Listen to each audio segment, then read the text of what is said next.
Cette semaine, un invité. Retrouvez l'actualité associative, les sorties, la musique avec les personnalités du territoire. Dans l'invité de la semaine.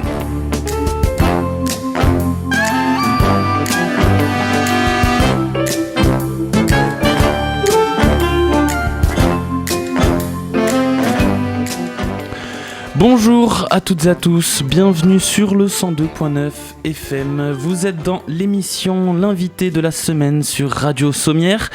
Et aujourd'hui, je reçois Claire Morin qui est équicoach et médiatrice équine dans l'association Cavalescence sur le domaine équestre de Cantaka à Montmirail. Bonjour Claire. Bonjour. Aujourd'hui, tu viens nous parler de ce que tu proposes chez Cavalescence. Alors déjà pour commencer, est-ce que tu peux un peu te présenter et nous présenter Cavalescence tout simplement? Oui, bien sûr. Donc, Cavalescence, c'est une structure, c'est une méthode d'accompagnement de l'être par le cheval que j'ai créée il y a une dizaine d'années déjà. Au départ, j'étais enseignante d'équitation et je me suis beaucoup interrogée sur la relation de l'homme et du cheval et qu'est-ce qui faisait l'essence de notre relation à ces animaux si merveilleux. Et de fil en aiguille, en fait, j'ai fait évoluer mon activité pour à 100% m'occuper de la guidance des humains sur la voie du cheval. Et au départ, donc je suis arrivée dans la région de Montpellier-Rennes il y a 15 ans maintenant pour un projet qui n'a pas pu aboutir. Et ensuite, je me suis installée à mon compte. J'étais itinérante et j'accompagnais des personnes avec leur cheval, puis des personnes avec mes propres chevaux, mais je louais des structures pour organiser mes stages. Et il y a 3 ans maintenant, un peu plus de 3 ans, j'ai eu la chance de pouvoir retrouver un bel espace de pleine nature donc sur la commune de Montmirail, en bordure de Bois des Lances. Et j'ai pu m'installer dans cet endroit avec mon petit troupeau de chevaux, mes partenaires de travail et de vie. Et voilà, et j'ai nommé cet endroit le domaine de Cantaka, en référence à un mythe, qui est le mythe donc de ce cheval Cantaka, qui était le cheval de Bouddha, le cheval de Siddhartha lorsqu'il vivait au palais en Inde il y a des milliers d'années, possédait un magnifique cheval blanc que seul lui pouvait chevaucher, et lorsqu'il décide de partir en ascèse pour devenir l'être éveillé de la religion bouddhiste, il utilise ce cheval pour sauter le mur d'enceinte du palais et s'évader avec lui. Et voilà, l'histoire fait qu'une fois que que Siddhartha devient Bouddha et part en ascèse, il renvoie le cheval au palais et que le cheval se serait laissé mourir de désespoir, mais aurait été réincarné en brahman, c'est-à-dire en saint. Donc pour moi, c'est vraiment la métaphore du cheval qui conduit vers la connaissance de soi et vers l'éveil. Et c'est exactement ce que tu proposes avec Cavalescence en fait. Exactement. Vraiment, ce qui m'anime aujourd'hui, c'est vraiment de transmettre cette guidance du cheval. C'est d'œuvrer pour la relation de l'homme et du cheval. Les chevaux nous accompagnent, nous guident depuis des millénaires. Ils nous ont portés, ils nous ont nourris, ils nous ont permis de cheminer et d'aller aussi dans le travail, et malheureusement aussi la guerre. Et aujourd'hui, on n'a plus besoin d'eux concrètement, et en même temps, ils sont toujours là et de plus en plus là. Alors bien sûr, il y a l'équitation, moi je suis enseignante d'équitation, donc je ne peux pas dire que c'est pas très agréable de monter à cheval, et même j'ai même fait de la compétition, tout ça. Mais aujourd'hui, j'ai vraiment l'impression que les chevaux sont aussi là pour nous reconnecter à nous-mêmes et surtout à notre vraie nature. Il y a vraiment un besoin viscéral et sociétal de nous retrouver nos racines. Encore plus actuellement avec le Covid. Et effectivement, c'est la période d'enfermement et tout ça nous a vraiment amené à avoir besoin de se reconnecter, de se reconnecter à soi et de se reconnecter aussi à, j'ai envie de dire, à nos racines réelles et aussi symboliques, parce que le cheval est là pour nous apprendre à nous tenir debout, pas que assis sur son dos, mais bien ancrés entre nos... Eux, ils ont 4 sabots, ils sont bien ancrés dans le sol. Et ils nous apprennent aussi à à trouver notre place dans le monde, mais ce sont aussi des êtres, contrairement à ce que des personnes peuvent parfois imaginer, très sensibles, très émotionnels et très connectés à une vision peut-être un peu plus spirituelle. Il y a beaucoup d'archétypes, notamment Pégase, qui nous amènent à la connexion à des plans plus subtils. C'est pour ça que j'allais demander, je connais un petit peu la réponse, parce que comme tu le disais, tu fais du cheval depuis très longtemps, mais pourquoi le cheval en tant que... Pourquoi cet animal-là et pas, je sais pas, un autre, par exemple? C'est un peu ce que tu étais en train de dire, que justement les chevaux ils sont très ils se mettent à la place des autres, ils sont très sensibles. Ce sont des animaux effectivement très bienveillants, très empathiques et qui sont un peu entre les mondes, parce que ce ne sont pas des animaux domestiques qu'on peut avoir dans la maison. Ils ont vraiment besoin, et moi j'ai vraiment à cœur de leur donner un mode de vie qui soit au plus proche de leurs besoins fondamentaux, qui est vraiment de vivre en liberté, dans des grands espaces, de pouvoir vivre aussi en groupe et de vivre leurs relations sociales, c'est très important. Et en même temps, ce sont des grands animaux qui peuvent aussi aller nous chercher dans le dépassement de soi et cette belle rencontre de pouvoir interagir avec quelqu'un de plus grand que nous et qui accepte aussi de nous porter. Donc pourquoi le cheval? Essentiellement parce que en tant qu'animal de proie dans la nature, les chiens et les chats par exemple sont des prédateurs, donc ils peuvent plus accéder à une forme de dominance, alors que les chevaux en tant qu'animaux de proie, eux n'ont pas déjà dans leur organisation sociale une structure pyramidale, c'est une structure plutôt tournante, et surtout, c'est vraiment un point très important dans mon travail, ils utilisent les émotions comme des informations. C'est même une des raisons qui font qu'ils sont en sécurité dans le troupeau. C'est le groupe qui assure la sécurité pour les proies et l'intelligence relationnelle et émotionnelle. Et en cela, en observant le comportement des chevaux, on peut vraiment gagner en agilité émotionnelle. J'ai des stages qui s'appellent apprivoiser nos émotions par la sagesse du cheval, où on apprend justement que les émotions, c'est ni bien ni mal. Comme on dit des fois, il y a des émotions négatives. Non, en fait, il y a des émotions qui sont au service d'un enseignement qui permet de passer à l'action.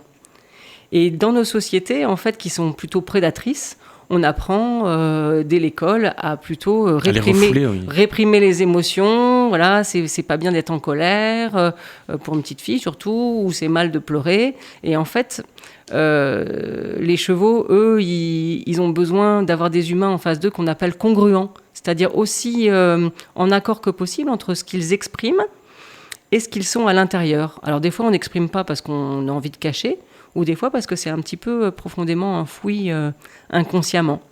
Donc c'est comme ça qu'on peut utiliser le cheval comme vraiment un grand maître de l'intelligence émotionnelle. Et du coup, concrètement, ça se passe par quoi? Tu parlais de stage, c'est-à-dire que si moi, demain, j'ai envie de... qu'est-ce que je peux venir faire concrètement chez Cavalescence?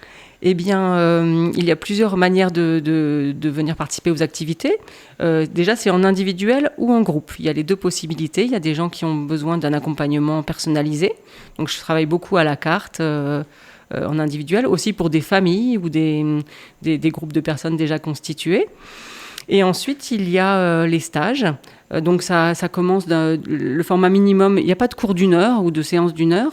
Le format minimum, c'est des petits ateliers de 3 heures à peu près, jusqu'au stage de plusieurs jours. Et les activités, ça va de ce que j'appelle le mieux-être, de ressourcement en pleine nature, où là, on va faire par exemple des méditations. À chaque pleine lune, je propose une méditation ou un atelier de connexion à soi, jusqu'à des stages vraiment où on va explorer des thématiques. Par exemple, sur une journée, on explore la thématique des émotions. Sur plusieurs jours, je peux expérimenter la thématique de la communication relationnelle. Et moi aussi, comme j'adore co-animer, je fais beaucoup de partenariats. Là, au mois de mai, j'ai un partenariat avec une amie qui est chorégraphe et un peu chamane. Et là, on va expérimenter la danse et le mouvement rituel avec les chevaux. Voilà, beaucoup de propositions. Je ne sais pas si j'ai le temps de les détailler. Peut-être pas tout, mais au moins montrer que y a plusieurs types de propositions, que ça soit seul, en groupe, pour les gens qui font du cheval mais pas que. Enfin, c'est pas le but, c'est pas de venir et apprendre à faire du cheval, quoi. Non, c'est ça. Voilà, j'ai gardé une toute petite activité d'équitation relationnelle parce que je suis enseignante d'équitation et que je sais à quel point ça peut être bénéfique de monter à cheval. Mais je ne fais pas d'apprentissage de l'équitation. Il y a plein de structures qui font ça très très bien.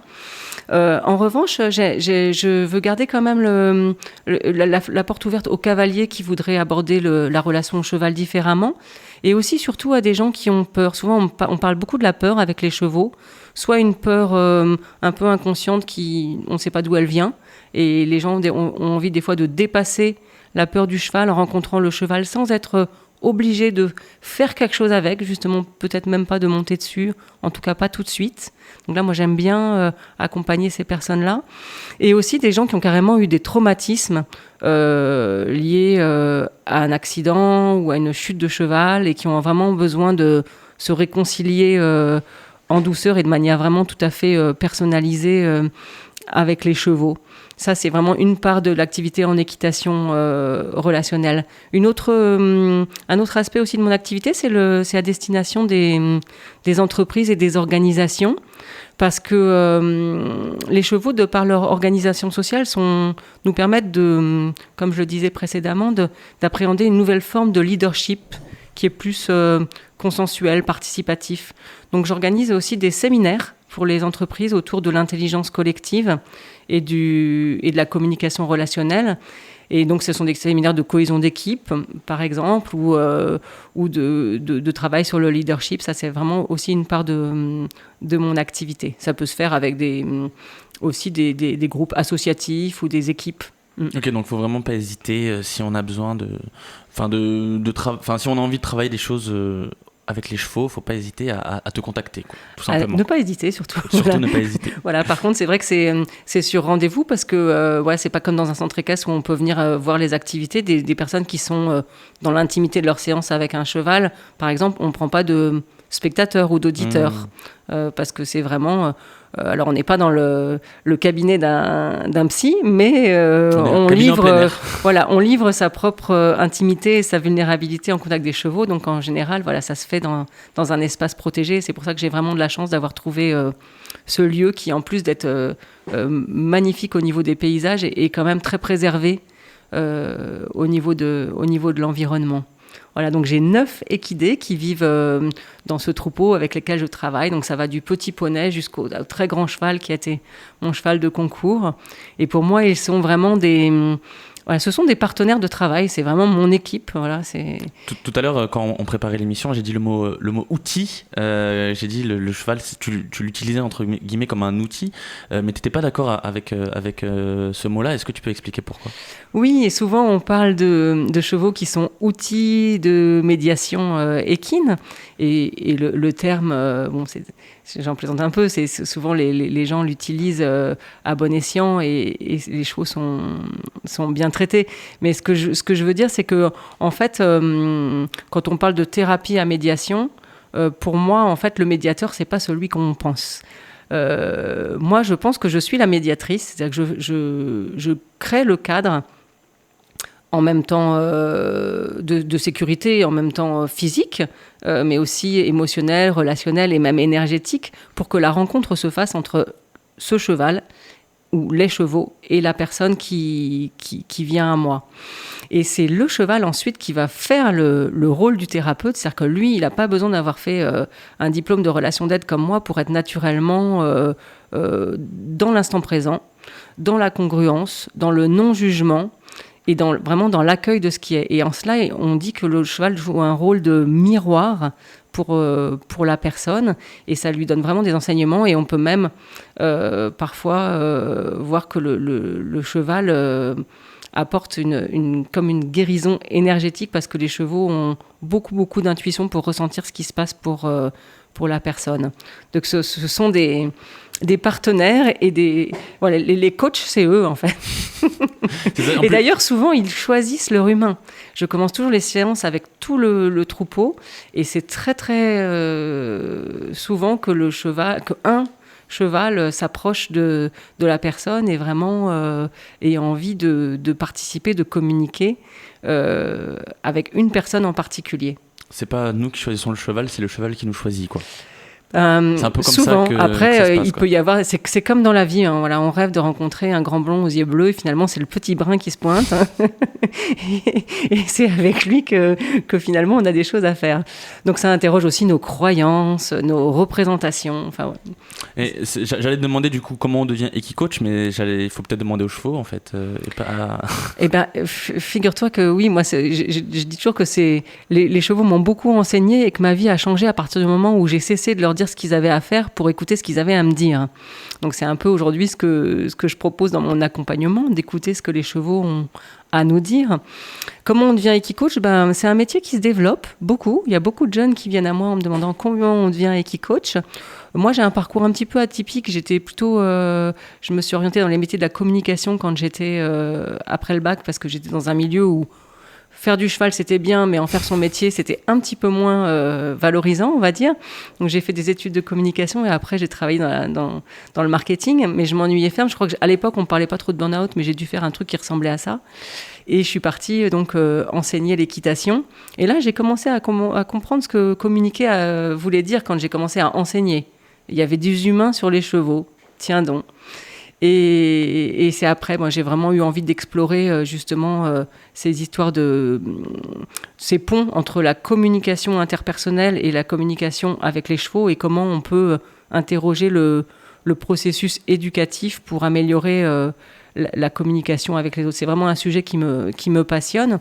Donc, je suis devenue monitrice d'équitation. J'ai aussi une spécialisation en équitation éthologique, c'est-à-dire en éducation du cheval en tenant compte de ses besoins et de ses comportements au niveau scientifique. Et par ailleurs, je me suis formée pour les humains, donc je suis titulaire d'un diplôme de relation d'aide dans une école de thérapie américaine de Carl Rogers, donc une thérapie centrée sur la personne.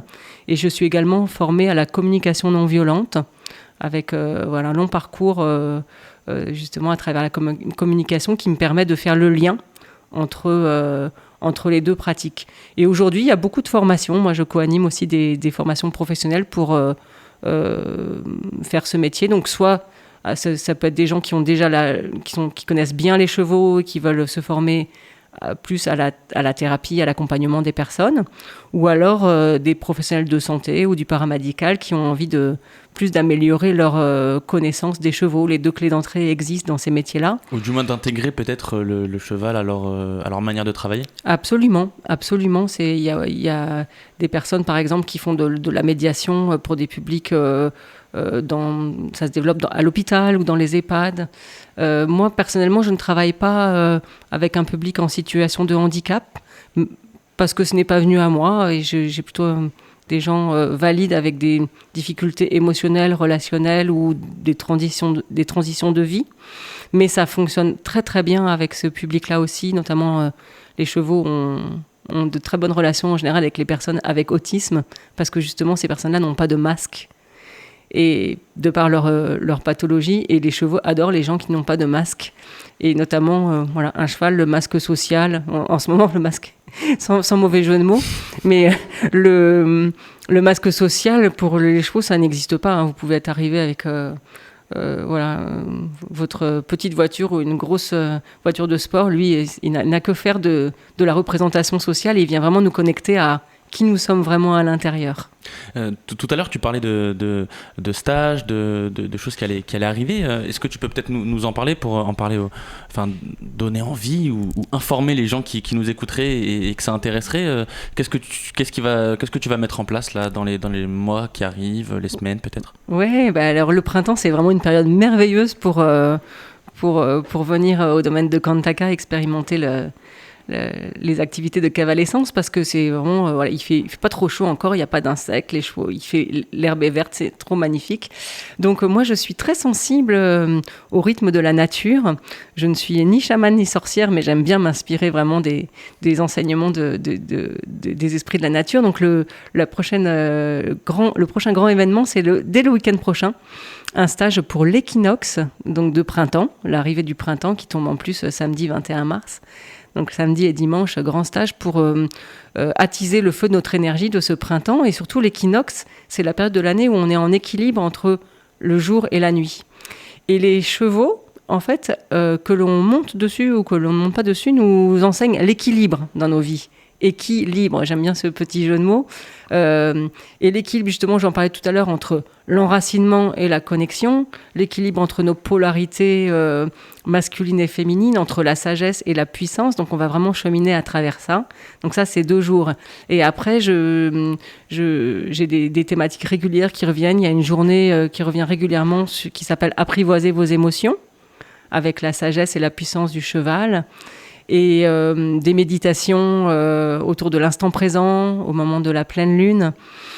Et après, il y a les grands stages au moment du mois de mai, là, sur les ponts. Donc le stage dont je parlais avec mon ami Flo Cardinal, qui s'appelle « Danse rituelle avec les chevaux », où on va parcourir la roue de médecine des traditions amérindiennes à travers le mouvement et la danse trans. Et il y a un stage qui me tient beaucoup à cœur aussi sur le week-end de l'Ascension, qui va s'appeler Yin-Yang, harmonisation du couple intérieur, que je co-anime avec un ami homme et qui coach. C'est un peu rare, on a une profession très féminine. Et là où on va expérimenter justement cette danse des polarités,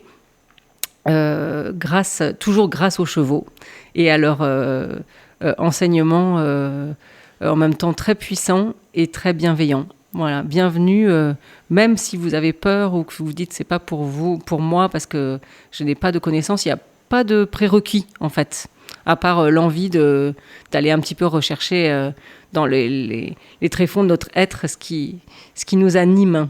Et pour les gens qui viendraient de tomber sur nous, qui n'auraient pas eu le temps de peut-être tout noter, est-ce qu'on peut retrouver toutes ces informations sur ton site internet ? Bien sûr, oui. Page Facebook peut-être Alors les deux, voilà. Donc, le nom c'est Cavale Essence.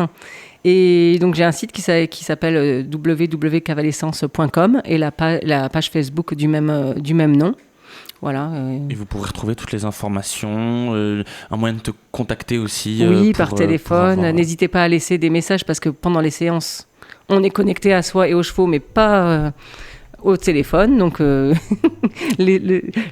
téléphone est souvent sur messagerie, mais je rappelle aussi rapidement que possible. Et je suis assez disponible pour justement individualiser et personnaliser l'approche en fonction des besoins de chacun. Donc, chers auditeurs, si vous êtes intéressés, n'hésitez pas à contacter Claire, comme on l'a dit, par téléphone, grâce au site internet, tout ça. Merci beaucoup Claire d'être venue nous parler de tout ça. Grand plaisir, je pourrais en parler pendant toute la journée. J'ai vu ça, c'est très intéressant, mais malheureusement on doit rendre l'antenne. Pas de souci, merci de m'avoir accueilli en tout cas. Avec grand plaisir. On va se quitter en musique avec une musique que tu as choisie, c'est Balaké Sissoko et Camille, et le son c'est Cora. Encore merci. Corps à corps, comme avec les chevaux. Exactement. Bonne journée, au revoir. Bonne journée, merci beaucoup.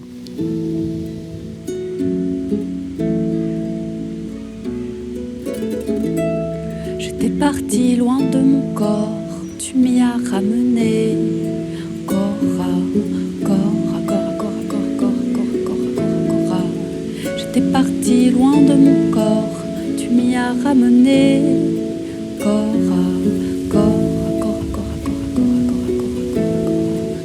Je ne sais pas ce que mon corps a.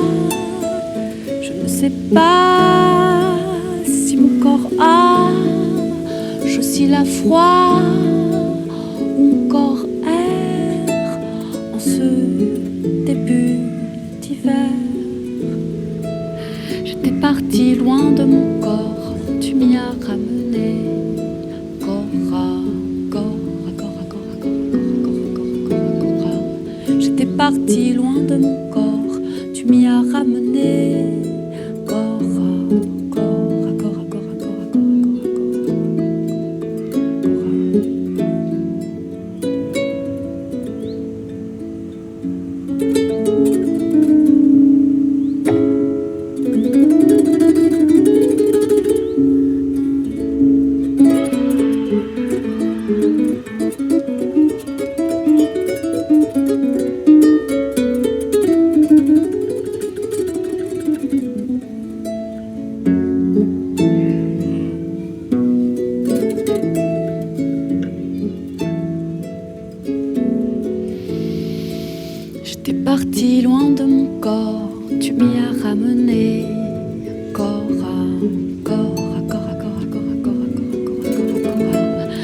quel bois me chauffes-tu?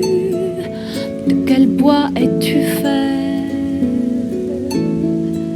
Mais de quel bois me chauffes-tu? De quel bois es-tu nu? De quel bois es-tu fort? Quand il fait froid dehors, fais chauffer l'eau, fais chauffer l'eau, fais chauffer l'eau, fais chauffer l'eau, fais chauffer l'eau, fais chauffer l'eau, fais chauffer l'eau, fais chauffer l'eau,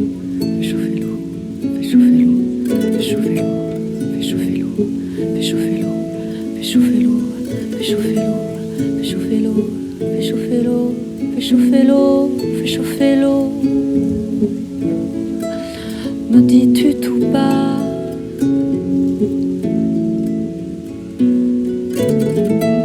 C'est de l'eau, pas du feu qu'il faut pour allumer ce bois. C'est de l'eau, pas du feu qu'il faut pour allumer la cora. Cora, cora, cora, cora, cora, cora, cora, cora, cora, cora, cora, cora, cora, cora, cora. J'étais partie loin de mon corps, tu m'y as ramené.